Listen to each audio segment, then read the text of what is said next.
أعوذ بالله من الشيطان الرجيم بسم الله الرحمن الرحيم أبليين كيا السلام عليكم ورحمة الله وبركاته درسي كينيا بقولنا يوكا كتا أفرافادا جنجم أرى كوبين الرجرو كوبين ربي فرا صفة في مخرج إساء ثار رجرة كوبين ثار رجرة كوبين ثا أكما بيكم jaarma inni isaa qubee lamarraa walitti ijaaramee argama jechuudha. Innis saa fathaa fi alifa sukuunarraa walitti ijaaramee argama. Saa kan jennu kun saa sanarraa walitti ijaaramee argama. Makrajna bakka inni irraa bahee bakka irraa bahu qaba. Saan eessarraa bahaa طرف اللسان مع رؤوس الثنايا العليا jedha afaan arabiffaatiin. Afaan Oromootti hoggaa hiikamu fiinta arrabaatii fi fiinta ilkaan keenya gubbaa jechuudha. Fiinta ilkaan keenya seerree lameen gubbaa kanarraa achirraa baha. Fiinta arrabaatii fi fiinta seerree keenya gubbaarraa baha. Saan eenyu wajjin achirraa baha? Saa, dhoo, zaal jara kana sadeentu achirraa baha. Saa, zaal, dhoo. جرى كان سدينتو بكسن الرابع ومن العجائب عجائب معجزة ربي الرا كينيا هندي الكان كينيا فينت الرباتي في هندي الكان كينيا الرا أين يبها جنك ليس تا دال أوجن الرمو فينت الرباتي في فينت الكان كينيا سيري برا كم بهو ثافي ذالي في وال تا داوجي وربهان كوبين تكوني فردتا lama ni qallata. Arras qubeen lama kan saa wajjin bahu lama ni qallata tokko ni furdata. Ajaa'iba rabbiiti.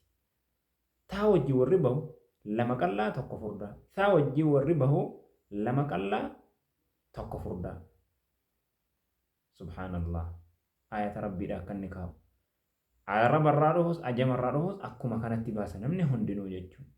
Hayyee makrajni isaa bakka inni irraa bahu barree bakka eenyu wajjinis akka bahu barree saa akkamitti jennama fakkeenyaaf as as as saa suu fi as if us assa ussu iffi ussu haala kanaan yaada irratti gaggeessin fakkeenyaaf amma saan sifa meeqa qabaa?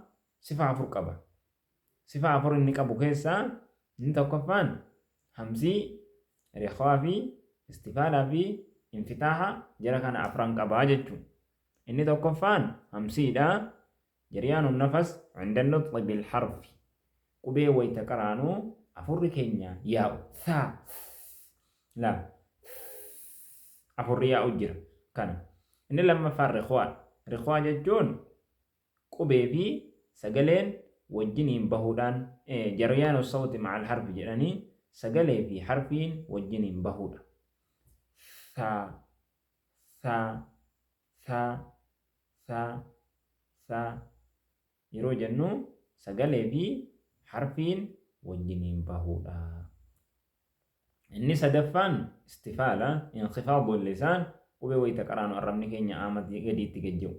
Saa, saa إني أفرفان انفتاحا جتون تجافي كل من طائفتي اللسان والحنك الأعلى عن الأخرى جن الرمني كينيا في آمني ولي الدفقاتون تا جني جتون مخرج نيساس كنا جرمي نيساس كنا صفات نيساس كنا وجني وري وجني سبه لالي كناف كبين ثا كنا وبليين كيا أسمانو شيرش ولي قداتي تيجي كناس قدسا فلو قداتي sheer walii godhaa baliyyan kiyyaa maaliif jennaan khayrii keessatti akka walitti qixxaannuu fi yoo sheer namaa gootane an kan himaaru kunii fi isinillee kan namaaf sheer godhaaru waluma qixa sawaaba keessatti kanaaf sawaaba kana keessatti facaafachuu keessatti waan khayriidhaa namaa facaasuu keessatti sawaaba akka argattanuuf sheer walii godhaa.